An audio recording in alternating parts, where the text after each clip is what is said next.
Hi, I'm Maria.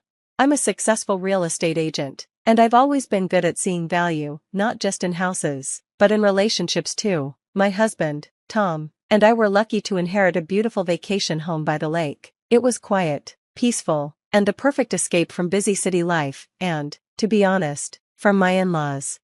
Tom's parents never really warmed up to me. They came from a more traditional background and often made small, passive-aggressive comments about my career and my modest upbringing. A real estate agent, always trying to sell something. They'd joke, but I knew there was more to their words. This house wasn't just a building for us, it was our haven, where we shared laughter during family get-togethers and found peace on our own. But as Tom's parents got older, they started asking us to sign the house over to them. We need to make sure it stays in the family for future generations, they said one night at dinner. The room felt tense, and I could sense the pressure in the air. But it is staying in the family. Tom and I are your family, aren't we? I asked, trying to stay calm even though I was getting frustrated. Yes, Maria, but you know what we mean. It's about securing the family legacy, Tom's father replied, his tone leaving no room for debate. The tension was almost too much to bear. Tom, bless him, was torn. He wanted to make his parents happy, but he hated how it was affecting our marriage. We spent many nights talking about what to do. Stress etched on both our faces. Why do they have to make everything about business? I asked him during one of those late-night talks. Tom sighed deeply, a sound that said more than words ever could. It's how they've always been, Maria. It's not just about the house, it's about control, he finally said, sadness in his eyes that matched my own. It wasn't just what they said, it was how they acted. Every time they visited the house, it felt like a game. They would drop hints about the future of the property. During one particularly blunt conversation, Tom's mom said, "You two don't need such a big place. Think about the family. Think about your brothers." Her words hurt. It wasn't just that she implied we didn't deserve the house. It was that she seemed to be saying we weren't enough of a family ourselves to keep it. That's not fair, I found myself saying. We love this home just as much as you do. Why isn't that enough? It was clear now that this wasn't just about a house. It was about respect, boundaries, and where family loyalty ends and personal independence begins. Look at this, David, I said, showing him emails between Tom and his parents. They'd been planning this for months, trying to pressure me into signing over the deed. You're kidding me, David replied, shocked. That's low, even for them. So, what's your plan? I don't know yet. I'm so angry, I can't even think straight, I admitted. Okay, let's not rush. There are ways to handle this, Maria, ways to make sure you stay in control. Have you thought about selling the house? Just end it all and sell it to someone else. Can I do that without Tom agreeing? I asked. If both your names are on the deed, you'd both need to sign off on a sale. But maybe it's time Tom realizes what his parents' manipulations are costing him. You think he'd go for it? It might be the wake-up call he needs. Otherwise, you'll keep being painted as the villain in their story. That evening, back at home, I couldn't shake the cold feeling of betrayal. It felt like it was seeping into our home, our supposed safe place. When Tom came home, I confronted him. You and your parents have been planning behind my back. How could you, Tom? It's not like that, Maria, he replied. They're just worried about the future, about stability. Stability or control? This is our home, Tom, our future. Why am I only hearing about this now? I was going to talk to you, I swear. They just have a way of pushing until I give in. And what if I don't give in, Tom? What then? Your parents gave me an ultimatum today. Sign over the house by the end of the month or face the consequences. What consequences? Tom asked, startled. I don't know, they didn't say, I replied. They didn't what, Tom? Are they threatening to cut us off? To come between us? I don't know, Maria, I just know they're serious. The next day, I met with David again, feeling the weight of the ultimatum pressing on me. Your in-laws are playing dirty, that's obvious. If you sell, you can avoid their threats altogether. Let's weigh the pros and cons. This is about more than just a property, this is about your independence. You're right, I sighed, but I hate that it's come to this. It feels like I'm being pushed out of my own life. That's why you need to take control again, David said. Maybe it's time to show Tom and his parents that you won't be bulldozed. That evening, Tom tried to patch things up, but the gap between us had grown, strained by the secrets and scheming.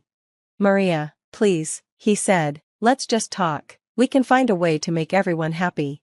Can we, Tom? Because it seems like your parents' happiness comes at the cost of mine. It's not like that, he insisted. They just want what's best for all of us. And what about what I want? Doesn't that matter? I asked. You know it does, he said, frustrated, but they're my parents. We can't work something out like this, Tom. This is our life, not a business negotiation. I need to think about what's best for me too. Maybe David is right. Maybe selling the house is the only way to take back control. Sell? Maria, you can't be serious. I've never been more serious, Tom. I won't be backed into a corner, not by your parents, not by anyone. Maria, please. No, Tom, it's time I made a decision that's right for me, I said, my voice steady. I'm going to think about all my options and do what's best for me. I hope you can understand that. As Tom stood there, stunned, I felt a mix of fear and determination brewing inside me. The future was uncertain, but one thing was clear, I wasn't going to be anyone's pawn anymore. At the dining table, the air was thick with tension. We all knew why we were here. We all know the reason for this meeting. I began, looking around at everyone. The table had seen happier days, but today felt different. Tom looked anxious, his parents expectant. Before I could continue, Tom's father spoke up. Before we proceed, we want to make sure this transition goes smoothly for everyone. I nodded, placing the stack of papers in front of me. I've thought about this long and hard. This isn't just a transaction, this house is part of who we are. Exactly, Maria, his mother chimed in, a thin smile on her face. It's for the family, for the future of our grandchildren.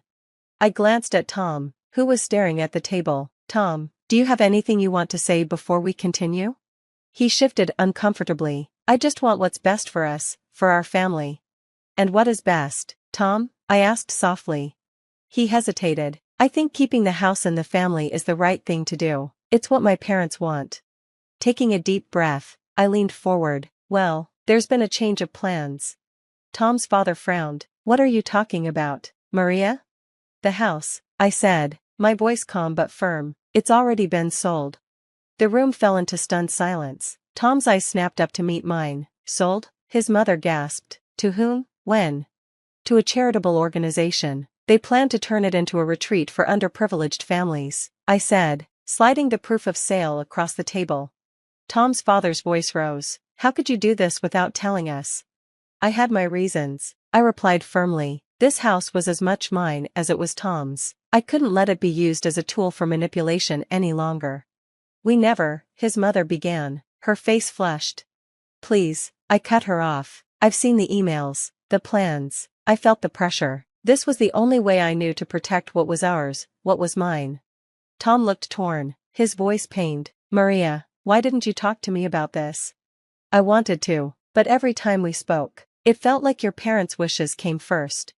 Just then, the doorbell rang. I stood to answer it, letting in Miss Johnson, the representative from the charity. She entered with a calm presence. Good afternoon. I'm here to discuss the future of the property, she said, extending her hand to Tom's parents.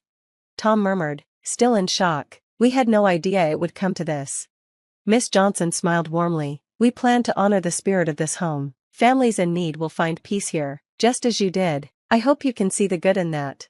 Tom's mother looked between me and Miss Johnson, her sharp demeanor softening slightly. And our son, our family.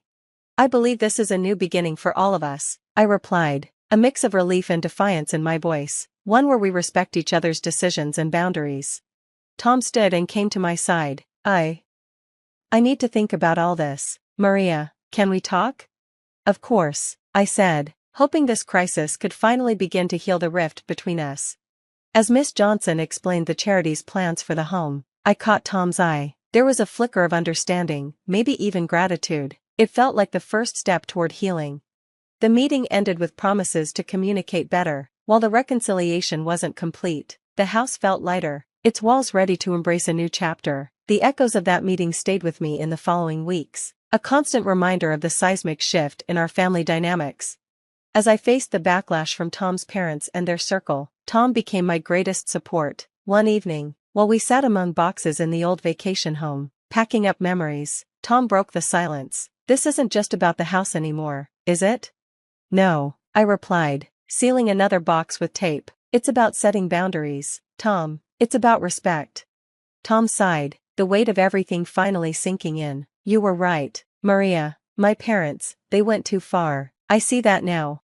The realization wasn't easy for Tom. His loyalty to his parents clashed with his love for me, but the support he showed by standing by my side through the storm marked the start of a new chapter for us. In the weeks that followed, Tom's parents had to face the consequences of their actions. Word of their scheming and the sale of the house became public, damaging their reputation. Humiliated by their own greed and the judgment of others, they were forced to retreat, dealing with their shame in private.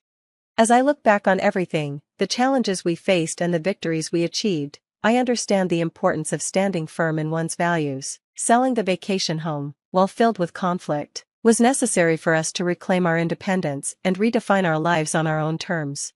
Thank you for following my story. Remember, standing up for yourself isn't just about asserting your rights, but also about choosing your own path and valuing your self-worth. Here's to new beginnings and personal victories. How would you handle toxic family pressures while keeping your boundaries strong? Feel free to share your thoughts below, and don't forget to like and subscribe for more stories of life, struggle, and triumph.